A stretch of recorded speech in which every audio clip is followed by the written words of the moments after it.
What's going on, Mahomies? Jolt here from the Token Minorities, and I am back with my second match of the GBA NPA League War, where your KC Jirachiefs are taking on the Orlando Magikarp, coached by the ChoiceSpecs, of course repping the NPA. This matchup is definitely going to be exciting. ChoiceSpecs did very well in the most recent tournament that I played in.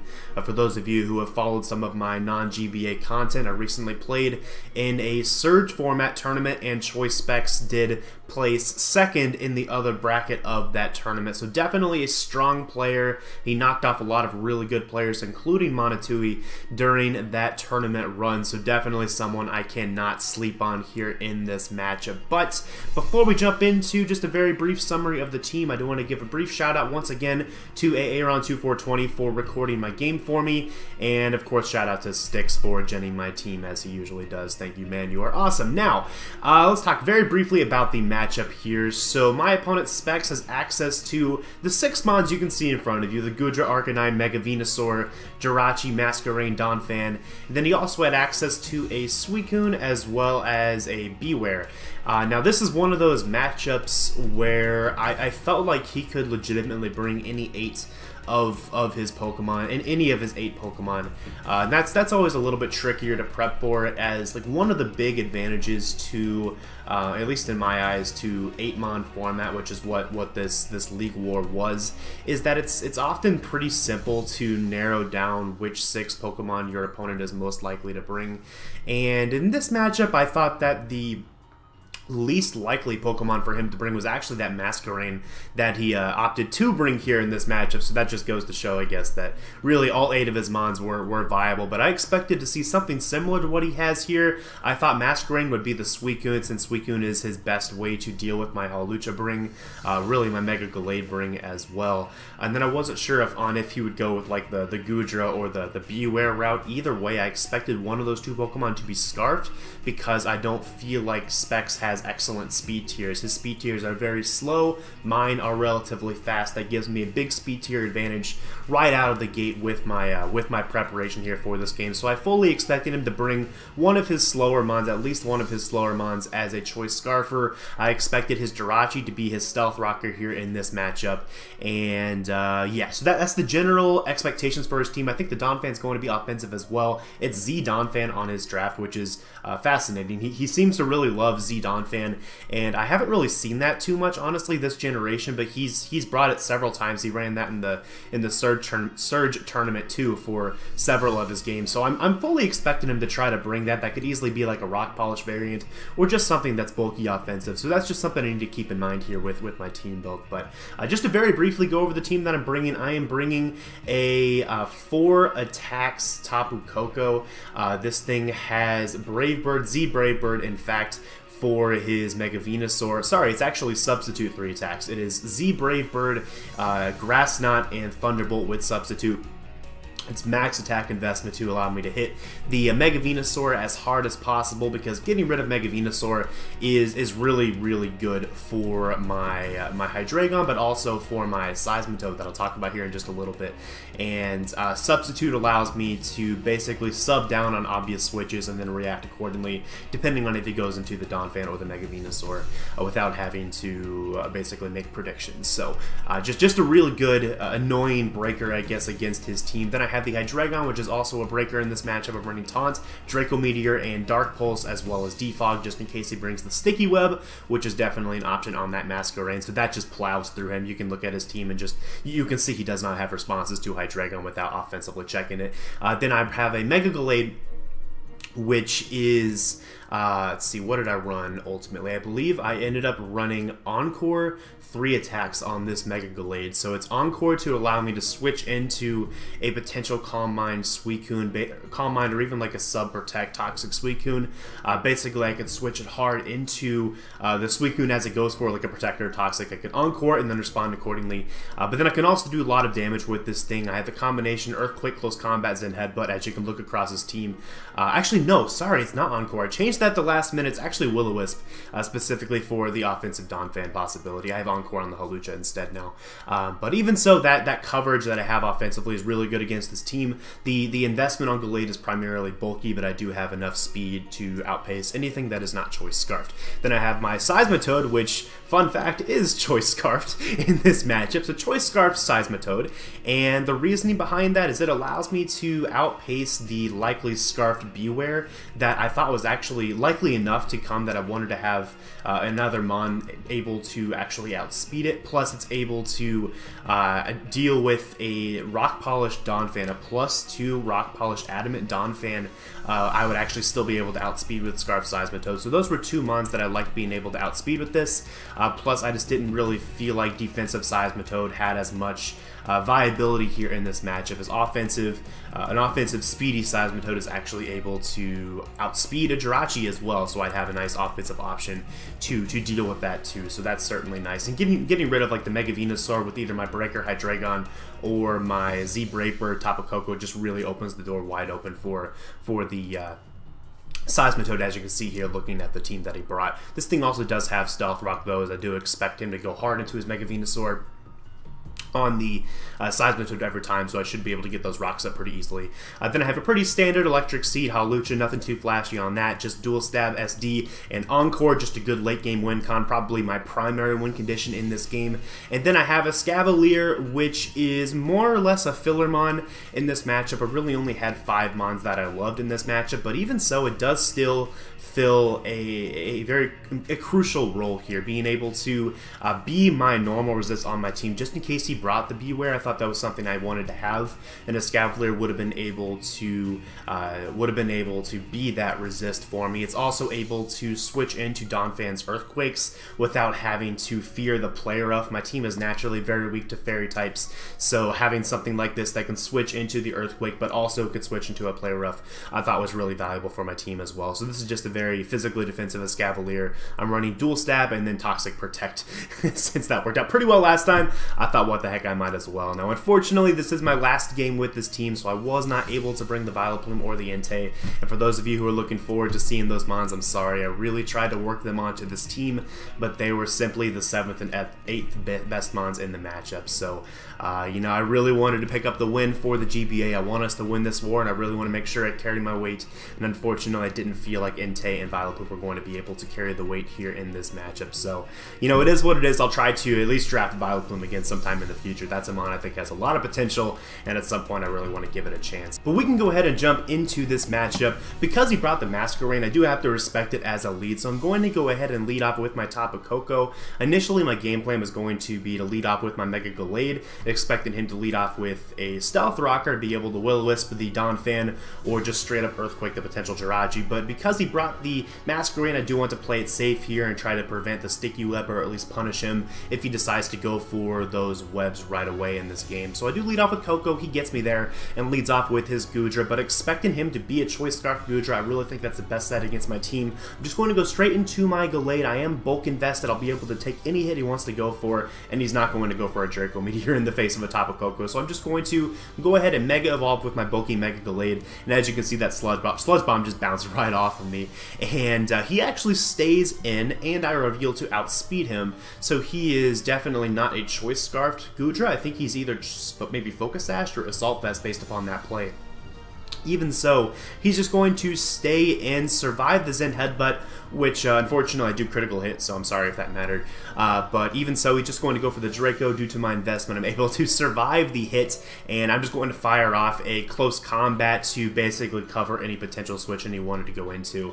The only Mon that would have been able to easily switch into that would have been the Masquerain, but I didn't think he would necessarily risk that, considering it's probably a Focus Sash variant in the back, and he didn't want to like risk it against a lead Tapu Koko, I assume. So he just goes into his Arcanine to check me. So fair play. I'm going to go ahead and switch on out into my Seismitoad. Even if he is some kind of cheeky like Fire Spin, Solar Beam set or something like that, I just want to get my Stealth Rocks up in this game. They're so important against his team, and just looking at what he has, I think I can pressure the Donphan enough to where it's not going to want to spin, and if he does spin, it's going to come at a big opportunity cost for him. And turns out he just goes straight for the Extreme Speed lead on my incoming Seismitoad. I'm able to force him out into the Mega Venusaur, and I'm able to get my Stealth Rocks up here, which is fantastic. Now I just need to get rid of this Mega Venusaur to be able to do some extreme damage with my Seismitoad later on in the game. As now I'm going to go into my Escavalier. Even if he goes for a modest Hidden Power Fire, I should be able to take the hit courtesy of my investment here. And he actually does make the really nice play. Just go straight for the Hidden Power Fire, expecting my Escavalier. But as you can see, I am able to take this hit. Now the reason why I wanted to make this play regardless of that risk is that I wanted to get a safe pivot into my Hydreigon, which is meant to break down this Mega Venusaur for the rest of my team. So I'm going to go ahead and pull the double switch into my Hydreigon, expecting him to go for another Hidden Power Fire, and that's exactly what he does. That's obviously going to bounce off the Hydreigon, but now there is a Life Orb near max special attack Hydreigon staring this thing down. We're going to go for the Dark Pulse, and it's going to do, excuse me, I'm still sick, it's going to do nearly half to this Mega Venusaur, which is really good. That means that the Draco Meteor, even after this recovery from the Leech Seed, should be able to knock out the Mega Venusaur from that range, unless that was just a really high roll with the Dark Pulse. So I go for the Draco, and unfortunately, we're going to miss, and he's going to fire off a max special attack Sludge Bomb, and that nearly knocks me out. However, the Mega Venusaur still might be in range of a Draco Meteor, and you know, we're just going to go for it here anyways. There's no real reason for me to try to preserve the Hydreigon. Its job was to weaken the Mega Venusaur, and that's exactly what I'm going to try to do here. Fortunately, unfortunately, I guess, he does survive, but fortunately, the Mega Venusaur appears to not have Synthesis, or at least did not go for it, which means that the Venusaur is now weakened for the rest of the game. It should be just revengeable here by my Gallade as I go for the safe Earthquake, and down goes the Mega Venusaur. So now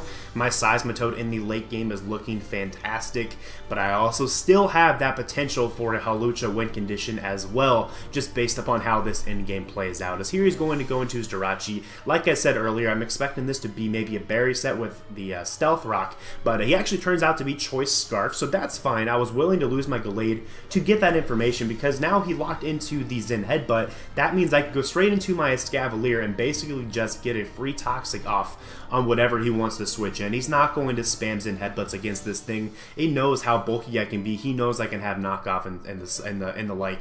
So he is just going to go into his Arcanine. I figured he'd either go into this or the Donphan. Either way, the Toxic was a beneficial play here on my end to be able to catch the Arcanine here on the switch, on top of taking the Stealth Rock damage as well. So basically, I need to get this thing weakened a little bit to ensure it's in range of my Hawlucha, and then at that point, I should be in a pretty good position to try to win the game with Hawlucha, but like I said before, the Seismitoad is still looking pretty good as well. As here, I'm just going to go for the Protect, just to scout out what he wants to go for. It's likely a Flare Blitz, but even so, I'll be able to gain back a little more Leftovers recovery to help me out against the Jirachi later on in the game, and also just whittle this thing down a little bit more with the Toxic damage, and just increase the opportunity cost for him by going for like a Flare Blitz against my team. He'll take a lot of recoil on top of rocks whenever I force him out, on top of more Toxic damage. So overall, it's just a winning situation for me. As now I'm going to switch into my Seismitoad. It's a very free play, a very safe play, as he makes a safe play of his own and just goes straight for the Morning Sun to try to prevent me from wearing him down like I would have preferred to do. As now this is basically just a free Scald for my team. He really doesn't have a switch in. He has no Water Resist left on his team, and Seismitoad can put in some work here, so I'm just going to go straight for the Scald. He pulls the switch into his Masquerain, which that's usually not the switch in for a Scald, but even so, it's actually able to take the hit relatively well. It does survive here, as you'll see in just a second. So if I just had more offensive investment on my Seismitoad, it probably would have been able to get the knockout there, but opted for a little more bulk to allow me to switch into stuff like Arcanine a little better, but I am able to knock out the Masquerain there with a second Scald. And now he's going to go into his Jirachi, which is already revealed to be Choice Scarfed. However, there is a real chance this could just be outspeeding my Tapu Koko with his Choice Scarf so he can maximize his bulk. So that's what I bank on here. I also knew if he decided to go for an Energy Ball of his own, if he happened to have that grass coverage, then I had some really good ways to punish that as well with the rest of my team. So I just stay in. I actually do outspeed the Jirachi, which is amazing news for my Seismitoad here in the late game, and I managed to snag a burn with my Scald as well, which is really nice. Now here, I contemplated the idea of switching out my Seismitoad into my Escavalier right away, but I figured it was more worthwhile for me in the late game to make sure that the Jirachi is in range of an unboosted Acrobatics from my Hawlucha. So I go ahead and go for that second Scald, just because that plus the residual plus the rocks should be able to put the Jirachi into range of that later on in the game. Now I'm going to go into my Escavalier, the safe play, just chew up the Zen Headbutt, and courtesy of the burn, it's not even doing leftovers damage, or maybe it's doing like exactly leftovers damage to my Escavalier. So definitely consider that walled here in this situation, as he does just stay in and goes for another Zen Headbutt. I go for the Toxic just because I felt like I really had nothing better to do on that turn. I figured maybe I could catch the Donphan, which would just make the end of this game much more simple, just to have that thing Toxic.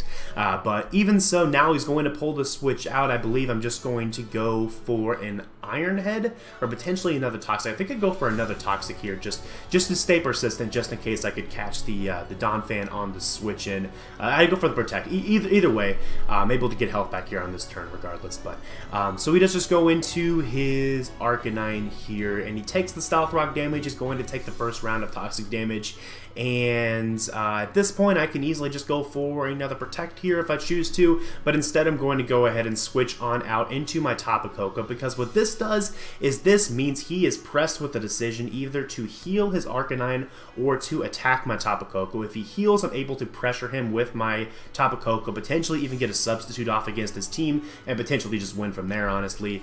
Or he can just go straight for a Flare Blitz, weaken himself significantly, and then I have the electric terrain up to try to go for a game with Hawlucha, or at the very least allow my Hawlucha to set the stage for my Seismitoad to be able to sweep later on in the game. So I am just going to go into my Hawlucha here, and now it's licking his chops. Now the Electric Seed is triggered, and I'm going to be able to outspeed his entire team, guaranteed, and just start clicking Acrobatics, as I do have the Encore on this Hawlucha. Even if he goes into his Donphan, I fear absolutely nothing from that, because if he goes for Rock Polish, I just Encore that. He only gets one attack out of that Encore if he has the Z move. He is otherwise stuck into Rock Polish, so I don't fear that whatsoever. He just goes into his Jirachi, hoping to outspeed my Hawlucha, but no sir, the Hawlucha is going to be able to knock that out with an Acrobatics as well, and all that remains is the Donphan. It's going to take the round of rocks, breaking his potential Sturdy. Not that I was going to be able to knock it out in one hit with my Hawlucha anyways, but it's the point that counts, and I'm going to be able to fire off an Acrobatics. That damage reveals to me that he is definitely more of an offensive Donphan, as now he's going to fire off his Z move, which looked like a Poison Z move, and that's exactly what it is. It looks like it is the Z Poison Jab, which is a pretty cool bring. I expected him to bring more of a ground DMZ to allow him to just blow back most of my team, honestly, because I really didn't easily switch into ground type moves whatsoever. But turns out to be the Z Poison Jab, which probably was it's meant to allow him to hit both my Hawlucha and my Tapu Koko really hard in a late game scenario. As I'm just going to keep spamming the Acrobatics. He's actually going to be able to knock me out here with a Player Up, which I'm not surprised that he had. But what this means is now I can just go straight into my Seismitoad, and the Seismitoad is going to be able to knock out the Donphan here, and that will be the game. Score 2 for the GBA. So we were able to pick up the win. Great game to ChoiceSpecs. Make sure to go check out his side of the match. I believe he live commed the game as well, so that's always exciting. Always down to watch a good live com. He'll be linked down in the description below. But as for us, that is the last game we have as a part of this war. But make sure to go check out all the other war matches that are being uploaded throughout the week. Many of them were uploaded last week as well. You can see links to, I believe, all of those in the GBA fan server, so if you aren't already in there, make sure to join that if you want to have easy access to all of the matches from this war. I'll link that down in the description below as well. So I think that about wraps this up, guys. I hope you enjoyed the use of this team throughout these two games. I know I brought the same 6 Mons both times, but those 6 Mons seem to form the best overall team. So, you know, it is what it is. If there were more games, I'm sure I would have been able to use more of the team, but sometimes it just happens that way. So yeah, I hope you guys enjoyed, and I'm really looking forward to the next GBA season, which will be coming up here in a little while. I'm not entirely sure on the whole scheduling of that, but I will be participating in that season whenever that arises. So hope you guys are looking forward to that. Thanks for watching, and I will see you all in the next one. Peace.